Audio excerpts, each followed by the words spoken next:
Hello दोस्तों, welcome to my YouTube channel life I study Satya.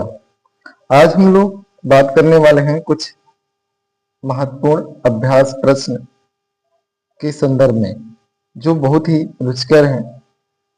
आइए देखते हैं। पहला हमारा प्रश्न है आज का। एनसीएफ 2025 के अनुसार प्राथमिक स्तर पर ईवीएस शिक्षण का सबसे उपयुक्त उद्देश्य क्या है? तो प्राथमिक स्तर पर ईवीएस शिक्षण का उद्देश्य क्या होगा? तो इसके लिए हम लोग बात करते हैं।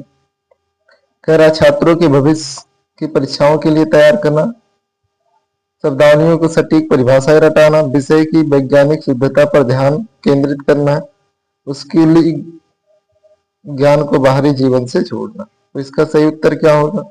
ऑप्शन डी, स्कूली ज्ञान को बाहरी जीवन से जोड़ना।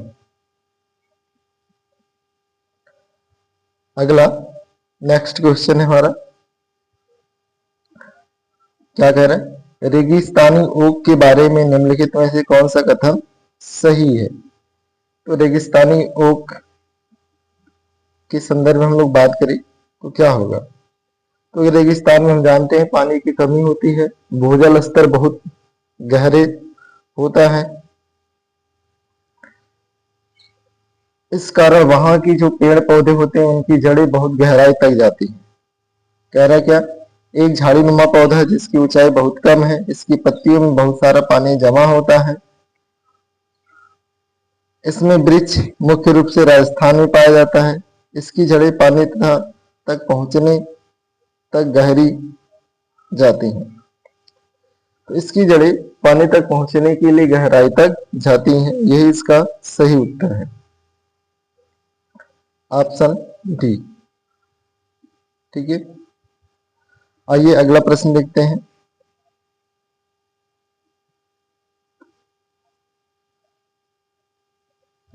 ये देखिए महत्वपूर्ण प्रश्न है, रुचिकर है। कह रहा क्या? हाथियों के झुंड के बारे में कौन सा तथ्य सत्य है? हाथियों का झुंड हम जानते हैं जंगल का जो राजा होता है वो शेर होता है, और वैसे सामान्यतः पुरुष वर्ग में ही किसी भी ग्रुप का नेतृत्व करता है। लेकिन यहाँ पर बात क्या कर रहा है? हाथियों के झुंड के बारे में कौन सा तथ्य सत्य है? तो क्या कर रहा है? सबसे बुजुर्ग हाथी झुंड की नेता होती है। नर हाथी झुंड का नेतृत्व और सुरक्षा करते हैं। हाथी दिन में कम से कम 15 घंटे सोते हैं और एक झुंड में 50 से अधिक सदस्य होते हैं। तो कौन सा सही है यहाँ? तो ऑप्शन ए यहाँ सही उत्तर है। ठीक है, कह रहा है क्या? यहाँ हाथियों के झुंड के बारे में सत्य क्या है? सबसे बुजुर्ग हाथी झुंड की नेता होती है। ठीक है, तो क्योंकि उसके पास अपना एक्सपीरियंस है इसलिए लोग उसको बनाते हैं। चलिए आइए अगला प्रश्न देखते हैं। मलेरिया रोग का वाहक कौन सा कीट है? तो मलेरिया रोग का वाहक कौन होगा? तो हम जानते हैं यहाँ कि जो मादा मच्छर ही क्या करते हैं? काटते हैं। अब यहाँ पर हम लोग देखें ऑप्शन में क्या है? सिर्फ एक ही ऑप्शन में मादा है, बाकी सब में नहीं है। तो मलेरिया रोग का वाहक मच्छर ही होता है, ये जानते ही होंगे। लेकिन कौन होता है? यहाँ पे बात करते हैं नर मादा एनोफिलीज मच्छर। ठीक है, इसका पहला उत्तर सही है, ऑप्शन ए। तो मलेरिया प्लाज्मोडियम नामक परजीवी से होता है जिसे मादा एनोफिलीज मच्छर फैलाती है। प्रश्न देखते हैं। कह रहे पक्षी अपनी गर्दन बहुत अधिक क्यों हिलाते हैं? पक्षी अपना गर्दन बहुत अधिक क्यों हिलाते हैं? क्या कारण है?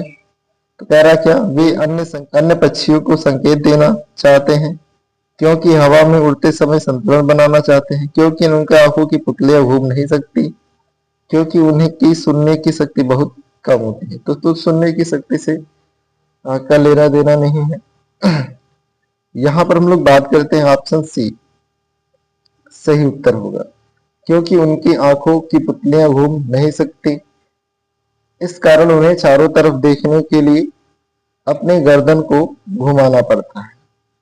तो ऑप्शन सी इसका क्या है, करेक्ट उत्तर है। अबू धाबी के संदर्भ में कौन सा कथन गलत है? क्या होगा?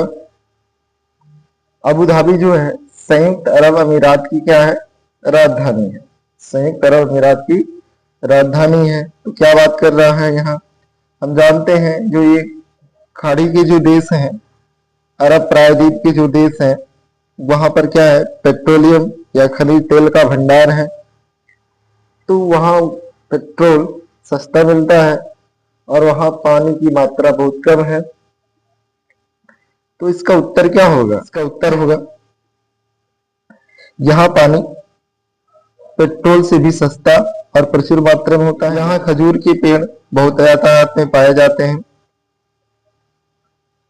यहाँ की मुद्रा दिरहम कहा जाता है। यहाँ की स्थानीय भाषा अरबी है। तो हम जानते हैं यहाँ की स्थानीय भाषा अरबी है, मुद्रा को दिरहम कहा जाता है। खजूर के पेड़ बहुत यातायात में मिलते हैं। अब हमसे क्या पूछ रहा है, कौन सा कथन गलत है? तो गलत है तो कौन गलत है? तो जानते हैं वहां पेट्रोल क्या होता है, सस्ता मिलता है, पानी महंगा। तो यहाँ क्या लिखा है, पानी पेट्रोल से सस्ता और प्रचुर मात्रा में नहीं। यही ऑप्शन सही होगा, ऑप्शन ए। बात करते हैं अगले प्रश्न के संदर्भ में, स्लॉथ के संदर्भ में। देखिए स्लॉथ के संदर्भ में बात करते हैं। स्लॉथ क्या होगा? कह रहा स्लॉथ के बारे में कौन सा तथ्य सबसे सटीक है? सबसे सटीक की बात कर रहा है। यह केवल 10 वर्ष तक जीवित रहता है। यह भालू जैसे दिखता है, बहुत तेज दौड़ सकता है। फिर यह दिन के लगभग 17 घंटे पेड़ से उल्टा लटक कर सोता है। फिर यह शाकाहारी जानवर और मांसाहारी बिल्कुल नहीं है। तो ये शाकाहारी है जो मांस बिल्कुल नहीं खाता है। तो यहाँ पर सबसे सटीक उत्तर क्या है कि जो स्लॉथ है वो कहते हैं सबसे आलसी जानवर होता है और यह 17 घंटे पेड़ से लटक कर सोता है। तो यहाँ ऑप्शन नंबर सी सही उत्तर होगा।